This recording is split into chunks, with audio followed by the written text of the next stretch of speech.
If you can't read candlesticks, you're basically trading blind. But once you understand them, the market starts to make sense.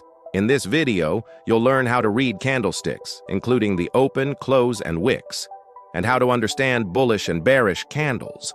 A candlestick shows you how price moved during a specific time period.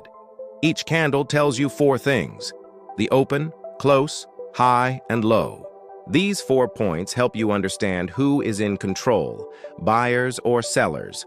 A bullish candle forms when the close is above the open. This means buyers pushed price higher. The bottom of the body is the open, the top is the close. The upper wick is the highest price, and the lower is the lowest. It shows buying pressure. A bearish candle forms when the close is below the open.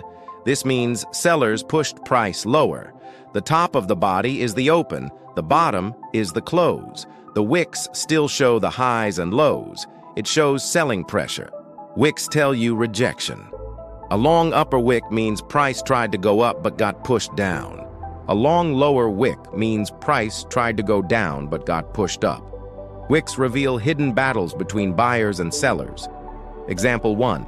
A candle with a small body and long lower wick shows buyers rejected lower prices, potential bullish signal. Example 2.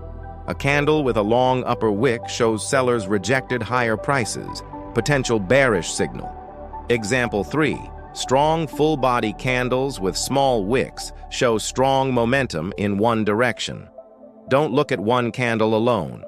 Always read candles in context. Trend, structure, and nearby zones matter. That's how you avoid false signals. Now you understand how to read candlesticks like a trader. In the next video, I'll break down time frames. Make sure you follow and subscribe so you don't miss it.